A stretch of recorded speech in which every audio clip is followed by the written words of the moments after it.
পথে যতদিন ছিল ততদিন অনেকের সঙ্গে দেখা, সব শেষ হলো যেখানে সেথায় তুমি আর আমি একা।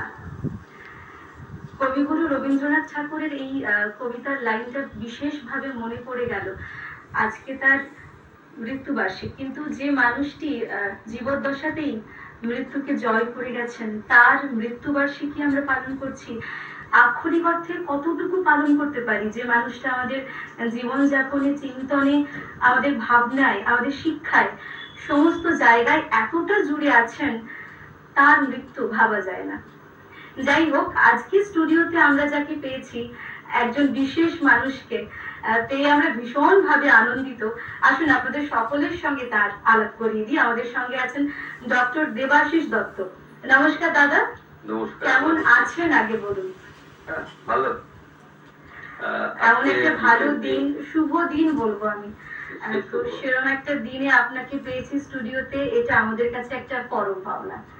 আর যখন আপনাকে পেয়েছি, নিশ্চয়ই কবিগুরুর গান শুনবো। আর এখন তো 22শে শ্রাবণের সময়, 22শে শ্রাবণের দিন, কবিগুরুর গান তো হবে, এবং তার সঙ্গে কিন্তু অনেক গল্প, অনেক আড্ডা আছে আপনার সঙ্গে। যারা যন্ত্র সঙ্গতে আছেন তাদের সঙ্গে একটুখানি আলাপ করিনি, তারপর অনেক কথা হবে, জমিয়ে হবে একদম। আমাদের সঙ্গে কি বোর্ডে আছেন প্রসেনজিৎ দা, তবলায় সৈকত দা, অক্টোপ্যাডে অনির্বাণ ভট্টাচার্য। আপনাদেরকেও স্বাগত জানাই আমাদের মনের জানালায়, আর সেই সঙ্গে দর্শক বন্ধুরা আপনাদেরকেও স্বাগত জানাই। আর প্রথমে চলে যাব দাদার কাছে।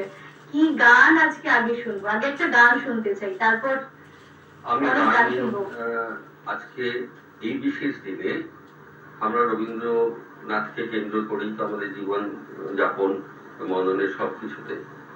তা আমি প্রথম গান নির্বাচন করেছি ব্রহ্মসঙ্গীত, এই কারণে আজকের দিনে নবজাগরণের প্রায় শেষ লগ্নে রবীন্দ্রনাথ ছিলেন শেষ বাহক। নবজাগরণ যখন রামমোহন রায়ের মাধ্যমে শুরু হয়েছিল তার হাত দিয়ে, তখন সমাজ সচেতনতার জন্য নবজাগরণ প্রয়োজন ছিল, সমাজ গঠনের জন্য। কিন্তু সঙ্গীতের ক্ষেত্রে, বাংলা গানের ক্ষেত্রেও এক নবজাগরণ হয়েছিল, তার প্রভাব পড়েছিল। শুধু গান কেন, সাহিত্য, উপন্যাস, কোথায় তিনি নেই। এবার যখন তৈরি হলো ব্রহ্মসঙ্গীত, তার আগে বাংলায় ব্রহ্মসঙ্গীত সেভাবে প্রচলিত ছিল না, রাজা রামমোহন রায় করলেন, এবং সেটাকে ভীষণভাবে বড় করে বয়ে নিয়ে চললেন ঠাকুরবাড়ি, দেবেন্দ্রনাথ।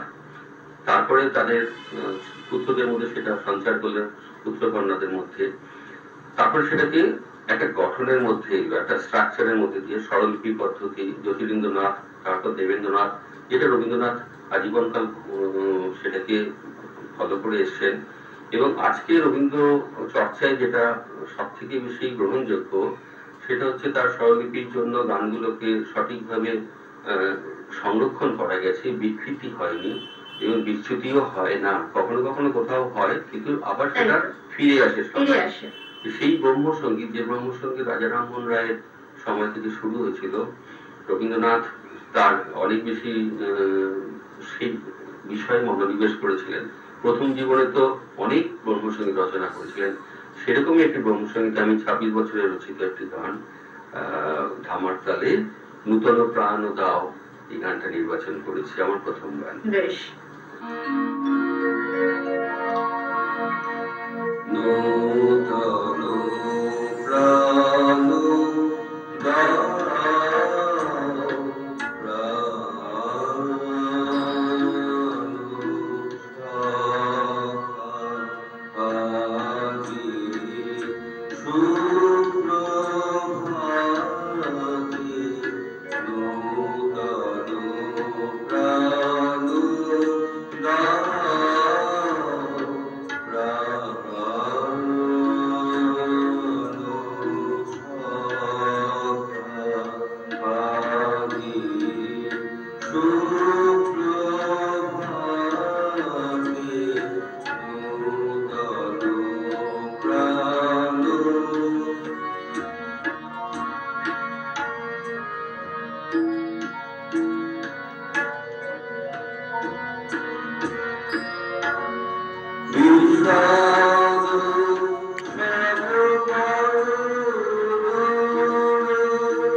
আজকের দিনে এই গানটি না সত্যিই ভীষণ প্রাসঙ্গিক।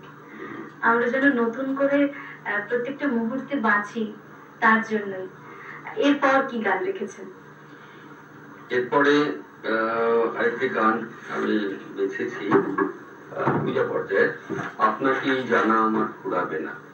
রবীন্দ্রনাথ 52 বছর বয়স তখন, নোবেল পুরস্কার পাওয়া হয়ে গেছে তার আগের বছর, তখনও অজস্র গান রচনা করেছে, সাহিত্যের তার বিচরন্ত প্রশ্নাতীত, কিন্তু তখনও বলছে আপনাকে জানা আমার ফুরাবে না, নিজেকে কি প্রশ্ন অসম্ভব কথা, করছেন।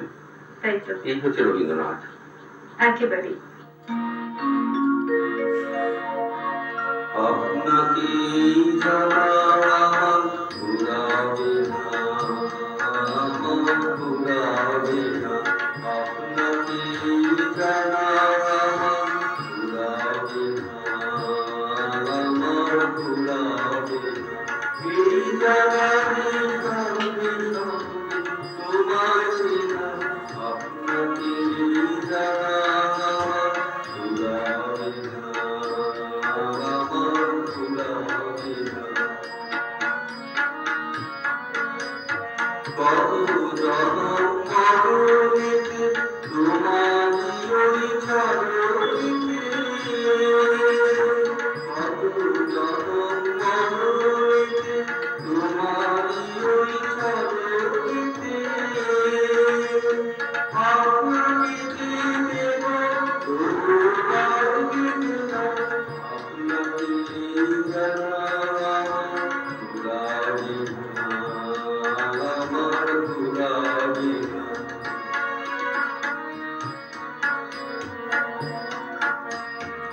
আমার জীবনকে হবে হাতে হাতে, বাড়ি বাড়ি ঘুমানি কাঁধে হাতে, আমার জীবনকে হবে হাতে হাতে, বাড়ি বাড়ি ঘুমানি কাঁধে হাতে।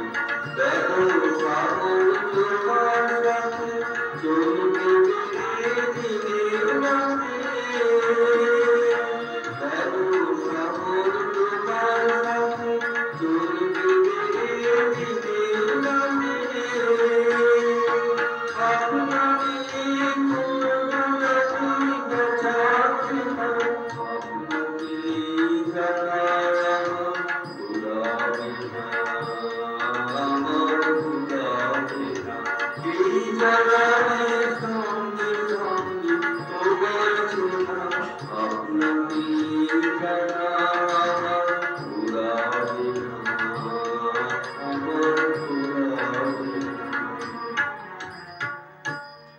রেডিওতে অনেক গান শুনেছি, বিভিন্ন মাধ্যমে আপনার গান শুনেছি, এবং আজকে সামনাসামনি বসে আপনার সঙ্গে গান শোনা, কথা বলা, এটা আমাদের কাছে একটা বিরাট বড় পাওয়া। আরো অনেক গান শুনতে চাই, পরপর দুটো গান শুনে নি আপনার থেকে। তাহলে আমি ধন্যবাদ জানাই তোমাদের সবাইকে, যারা আমার সঙ্গে যন্ত্রসঙ্গীত শিল্পীরা রয়েছেন, আমি তাদের সবাইকে প্রণাম জানাই, আর তোমাকে তো বিশেষ করে ভালোবাসা জানাই। এরপরে একটি গান, সেটাও পূজা পর্যায়ে, 61 বছর বয়সে রচনা করেছিলেন, প্রথম আলো চরণ ধ্বনি। তারপরে 54 বছর বয়সে একটি গান রচনা করেছিলেন, নিশিদিন মোর পরাণে। এই গানটি একটা বিশেষত্ব আছে। এই গানটি যখন রবীন্দ্রনাথ অনেক ভাঙা গান রচনা করেছিলেন, হিন্দি ভাঙা গান, আসলে যদু ভট্ট তার শিক্ষক, সঙ্গীত শিক্ষক হওয়ার কারণে সেখানে হিন্দুস্তানি সঙ্গীতের প্রচুর প্রভাব ছিল ঠাকুরবাড়ির সঙ্গীত চর্চায়। সেই হিন্দি গানগুলো ভেঙে তিনি গান রচনা করতেন। এটা হচ্ছে রবীন্দ্রনাথের কৃতিত্ব, এই জন্য রবীন্দ্রনাথ। এই জন্যই রবীন্দ্রনাথ। বেশ।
রবীন্দ্রনাথ ঠাকুরের যত গানই শুনি, স্টুডিওর বাইরে আলোচনা হচ্ছিল আপনার সঙ্গে, যে ভালো লাগাটা কোথাও গিয়ে না ওই শেষ হয়ে যায় না, ভালো লাগা আরো বাড়তে থাকে বাড়তে থাকে। তার গান, তার গানের মধ্যেই তার প্রাণ, আর আমাদের প্রাণও কিন্তু তার গানের মধ্যে। এই সময় হচ্ছে ছোট্ট একটা বিজ্ঞাপন বিরতির, ফিরে আসছি ছোট্ট একটা বিজ্ঞাপন বিরতির পর। আপনারা দেখতে থাকুন মনের জানালা।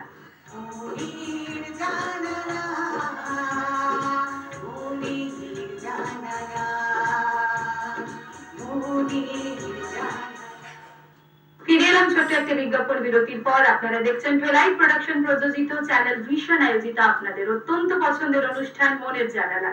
সঙ্গে আমি আছি নিবেদিতা, এবং আজকে আমাদের স্টুডিওতে অতিথি শিল্পী ডক্টর দেবাশিস দত্ত।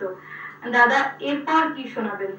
এরপরে আরেকটি পূজা পর্যায়ের গান, 48 বছর বয়সে রবীন্দ্রনাথের রচনা, আমি হেথায় থাকি শুধু। তুমি যে বলছিলে না পূজা পর্যায়ের গান, রবীন্দ্রনাথের গানের ভাবনায় পূজা প্রেম একাকার হয়ে যায়। এই একাকার হয়ে যাওয়াটার জন্য একটা আমাদের ক্ষেত্রে সুবিধা হয়, আমরা সব পরিবেশে গানগুলো গাইতে পারি। বুঝতে কখনো পারি না যে উনি প্রেমের গান রচনা করেছেন, সেখানে গিয়ে ঈশ্বর, এই গানটাকে প্রেম নিবেদন করা যায়। একদম এই গানে আমি হেথায় থাকি শুধু গাইতে তোমার গান, যেন প্রেমিকা একটা গান গিয়েছি আমি গাইতে, তা তো নয়, একদম ঈশ্বরকে তোমার গান আমি গাইছি। আসলে ব্যাখ্যাটা এইভাবে করাটা উচিত নয়, যে এটাকে প্রেমের গানেও ভাবা যেতে পারে, কিন্তু অন্যান্য গানও আছে এইভাবে, যে মনে হয় যেন কোনটা প্রেম, কোনটা পূজা, কোনটা নিবেদনের, এগুলো নিয়ে আমাদের একটা চর্চা থেকেই যায়, আজীবন কাল চলবে। গানটা শুনে নেব।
ভালো একটা সময়ের মধ্যে দিয়ে আমরা যাচ্ছিলাম, বুঝতে পারিনি কখন যে সময়টা একটু একটু করে বলছে যে এবার বাড়ি ফেরার পালা।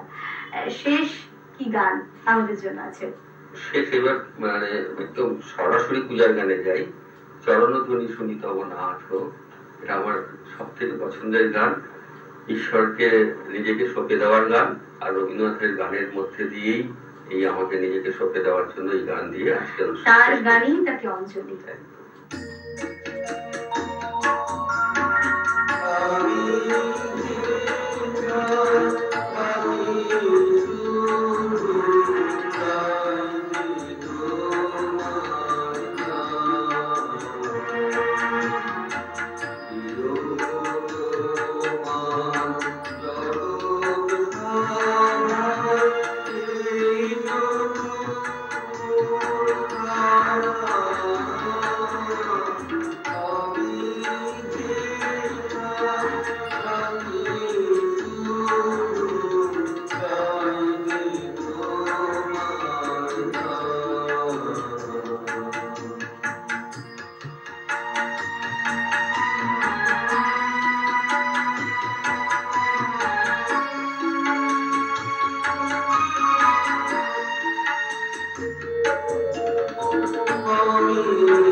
ভালো লাগলো দাদা।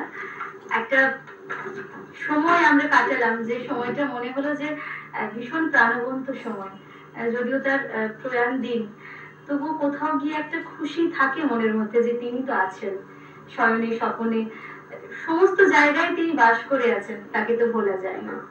ভালো থাকুন দাদা, সুস্থ থাকুন, আর এমনই ভালো ভালো গান আমাদের উপহার দিতে থাকুন। সেই সঙ্গে দর্শক বন্ধুরা আপনারাও ভালো থাকুন, সুস্থ থাকুন। দেখা হবে আগামী এপিসোডে। ধন্যবাদ। নমস্কার।